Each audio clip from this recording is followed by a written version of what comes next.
과거 에도 막부 시절이던 1828년에 사스마국 가고시마시 군에서 태어난 한 무사가 있었으니 바로 사이고 다카모리였습니다. 사이고 다카모리는 키가 약 180cm, 몸무게 116kg의 거구였고 흡연자였지만 술을 전혀 하지 못했다고 합니다.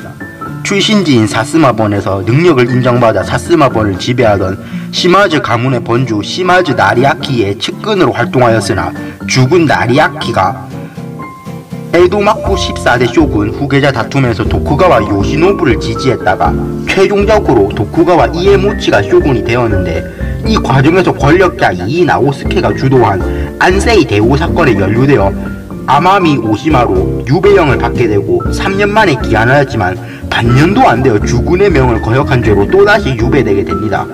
그에게 있어 젊은 시절은 고생만 했지만 곧 막부가 무너지고 새 시대가 올 거라는 기대가 있었습니다. 이후 사스마본 출신인 친구 오쿠보 도시미치와 함께 막부 타도 운동을 벌이게 됩니다. 이후 사카모토 료마의 중재에 응하여 조슈번과 사초 동맹을 맺고 에도 막부를 멸망시키려고 합니다.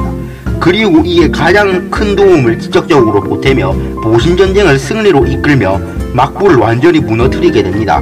메이지 천황이 즉위하고 일본 제국이 세워지자 그는 유신 3걸, 메이지 유신에 있어 가장 큰 공로를 한 3인방이 되게 됐는데, 이 3명엔 이전에 말한 오쿠보 도시미치와 조슈번 출신의 기도 다카요시가 있었고 마지막으로 사이고 다카모리가 있었습니다.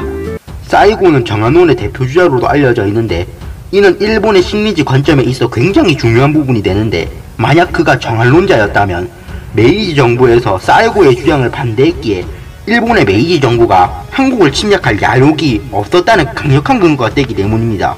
반대로 사이고가 정한론자가 아니라면 메이지 정부가 조선을 침략할 야욕이 있었다는 정황 근거죠. 사이고는 생겨 몰락해가는 사무라이 계급, 그 중에서도 젊은 층에게 지지를 받았고 한때 메이지 유신에 찬동하였지만 이후 성립된 메이지 정부의 근대화 정책에는 동조하지 않던 이들이 규슈의 사스마본에 모여들게 됩니다. 사이고 다카모리는 1873년 정한론을 빌미로 일어난 메이지 시대 초기의 정변으로 사이고 다카모리 등 당시 정부 순회이던 차미의 반 이상의 군인 관료 약 600명이 사퇴하며 정권이 교체되었고, 이와 같이 정한론이 발달한 탓에 정한론 정변, 메이지 6년 정변이라고 불립니다. 이에 사이고 다카모리를 따르는 육군 준장 키리노 도시야키를 포함 100명 이상의 사스마본 출신의 군경들이 일제히 사직했고, 이들은 점차 중앙정부에 불만을 가진 젊은 무사 계층, 정부에 불만을 품은 사족들과 함께 반란을 준비하게 되고, 사이고 다카모리는 이에 중심에서 사령관으로 반란을 준비하게 됩니다. 그리고 큰 반란이 하나 일어나니 그것이 바로 세이난 전쟁이었습니다. 일본 규슈에서 전쟁이 약 8개월 동안 진행되게 됩니다.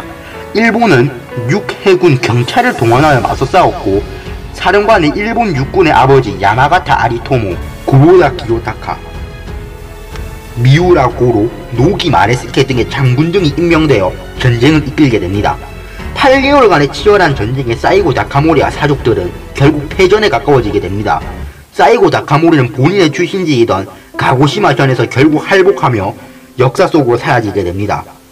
이렇게 세이난 전쟁은 끝을 맺게 됩니다. 전쟁 중 기도 나카요시의 병사, 전쟁 후엔 전쟁이 끝나고도 남아있던 소수의 사족들에 의해 이러한 원인을 제공한 메이지 정부의 오쿠보 도시미치를 암살하여 제거합니다.